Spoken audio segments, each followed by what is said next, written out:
எல்லாருக்கும் வணக்கம். நீங்கள் இன்னும் நம்ம சேனலுக்கு சப்ஸ்கிரைப் பண்ணலைன்னா சப்ஸ்கிரைப் பண்ணிவிடுங்க. மறக்காமல் பெல் ஐக்கானை ப்ரெஸ் பண்ணுங்கள். அப்போ தான் நாங்கள் போடுற வீடியோட அப்டேட் உங்களுக்கு ரெகுலராக நோட்டிஃபிகேஷனாக கிடைக்கும். இன்றைக்கி இந்த வீடியோவில் என்ன பார்க்க போகிறோன்னா, இந்த டெம்ப்ளேட் எப்படி எடிட் பண்ணுறது அப்படின்னு சொல்லி தான் பார்க்க போகிறோம். நான் இந்த டெம்ப்ளேட்டோட லிங்க் டவுன்லோட் லிங்க் டிஸ்கிரிப்ஷனில் கொடுத்துருக்கேன். நீங்கள் டவுன்லோட் பண்ணிக்கோங்க. பேக்ரவுண்ட் இமேஜ் எல்லாமே PNG டெக்ஸ்ட் எல்லாமே கொடுத்துருக்கேன். ஸோ டவுன்லோட் பண்ணிக்கோங்க. இப்போ நம்ம டவுன்லோட் பண்ண டெம்ப்ளேட் எப்படி ஓப்பன் பண்ணுறதுன்னு பார்க்கலாம். அதுக்கு முன்னாடி நீங்கள் இந்த வீடியோவை ஸ்கிப் பண்ணாமல் ஃபுல்லாக பாருங்கள். அப்போ தான் உங்களுக்கு எப்படி பேக்ரவுண்ட் இமேஜ் செட் பண்ணுறது தெரியும். ஸோ டவுன்லோட் பண்ண டெம்ப்ளேட் எப்படி ஓப்பன் பண்ணுறதுனா, பென்சில் ஐக்கான் பக்கத்தில் இருக்கிற பாக்ஸ் ஐக்கானை கிளிக் பண்ணுங்கள். கிளிக் பண்ணிவிட்டு கீழே போனீங்கன்னா லோடு ஃப்ரம் ஃபைல் அப்படின்னு ஆப்ஷன் இருக்கும். அதில் போய்ட்டு நீங்கள் எந்த ஃபோல்டரில் டெம்ப்ளேட் டவுன்லோட் பண்ணி வச்சுருக்கீங்களோ அந்த ஃபோல்டர் போய்ட்டு செலக்ட் பண்ணிக்கோங்க. நிறைய பேர் டெம்ப்ளேட் எப்படி டவுன்லோட் பண்ணுறது அப்படின்னு தெரியல அப்படின்னு சொல்கிறீங்க. நீங்கள் யூசி ப்ரௌசர் இல்லை வேறு ஏதாவது ப்ரௌசரில் போய்ட்டு லிங்க்கில் ஓப்பன் பண்ணிங்கன்னா ஓப்பன் ஆகாது. க்ரோமில் யூஸ் பண்ணிங்கன்னா ஈஸியாக டவுன்லோட் ஆகும். ஸோ ட்ரை பண்ணி பாருங்கள். உங்களுக்காக ஒரு வீடியோவும் எப்படி டவுன்லோட் பண்ணுறதுன்னு சொல்லி போட்டிருக்கேன். அதையும் போய் பார்த்துட்டு அதுக்கப்புறம் டவுன்லோட் பண்ணுங்கள்.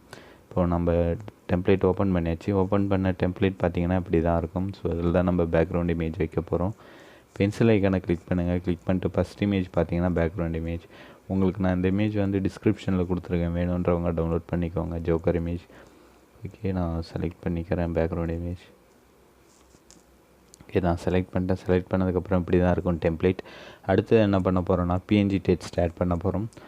ஸோ பென்சில் ஐக்கானை கிளிக் பண்ணுங்கள். கிளிக் பண்ணிவிட்டு கீழே போங்க. கீழே போனீங்கன்னா பார்ட்டிகல்ஸ் கீழே ஒரு இமேஜ் இருக்கும். அதுதான் PNG டெக்ஸ்ட்டு. ஸோ அதை செலக்ட் பண்ணிக்கோங்க. ஜென்ரல் போங்க, இமேஜ் போங்க, கஸ்டம் இமேஜ் போய்ட்டு பிக் இமேஜ் கொடுத்து நீங்கள் எந்த PNG டெக்ஸ்ட் வைக்க போகிறீங்களோ அந்த PNG டெக்ஸ்ட்டை செலக்ட் பண்ணுங்கள். நான் எப்படி PNG டெக்ஸ்ட் ரெடி பண்ணுறது அப்படின்னு சொல்லி நான் ஒரு வீடியோ போட்டிருக்கேன். அதையும் பார்த்து நீங்களே PNG டெக்ஸ்ட் ரெடி பண்ணிக்கோங்க. ஸோ நான் இது இப்போது அவ்வளோதான் செலக்ட் பண்ணியாச்சு. இந்த டெம்ப்ளேட்டை டவுன்லோட் பண்ணலாம். நான் என்ன சைஸில் டவுன்லோட் பண்ணுறது அப்படின்னு சொல்லி உங்களுக்கு சொல்கிறேன். நீங்கள் அந்த சைஸில் டவுன்லோட் பண்ணுங்கள். டவுன்லோட் ஐக்கானை கிளிக் பண்ணிட்டு ஃபஸ்ட்டு ப்ரீசெட்டுன்னு ஒரு ஆப்ஷன் இருக்கும். அதில் 720 பைட்டில் ஃபஸ்ட்டு ஆப்ஷன் கொடுத்தீங்கன்னா ஹை கிளாரிட்டியில் வரும். நிறைய பேர் சொல்லியிருந்தீங்க வாட்ஸ்அப்பில் எனக்கு கொஞ்சம் அப்லோட் பண்ணக்குள்ளே கிளாரிட்டி கம்மியாகுதுன்னு. ஸோ அவங்க என்ன பண்ணுங்கள், கீழே பார்த்தீங்கன்னா லாஸ்ட்டாக ஒரு ஆப்ஷன் இருக்கும். அது கொடுத்தீங்கன்னா ஃப்ரேம் ரேட் 30 அப்படி வந்துடும். ஸோ அதுபோல் தான் நீங்கள் வாட்ஸ்அப்பில் போட்டாலும் கிளாரிட்டி கம்மியாகாது. ஸோ அதை ட்ரை பண்ணி பாருங்கள். இப்போ எக்ஸ்போர்ட் ஆகுது வீடியோ. இந்த வீடியோவில் உங்களுக்கு எதாவது டவுட்ஸ் இருந்ததுன்னா நான் கமெண்டில் சொல்லுங்கள். அப்படி இல்லைனா நான் வாட்ஸ்அப் லிங்க் டிஸ்கிரிப்ஷனில் கொடுத்துருக்கேன். நீங்கள் வாட்ஸ்அப்லேயும் சொல்லலாம். நீங்கள் கமெண்டில் சொன்னாலும் நான் ரிப்ளை பண்ணுறேன். வாட்ஸ்அப்பில் சொன்னாலும் ரிப்ளை பண்ணுறேன். டிஸ்கிரிப்ஷனில் என்னோடய இன்ஸ்டாகிராம் பேஜோட ஐடியும் கொடுத்துருக்கேன். நீங்கள் அதுலேயும் டவுட்ஸ் கேட்கலாம். நான் அதுக்கும் ரிப்ளை பண்ணுறேன்.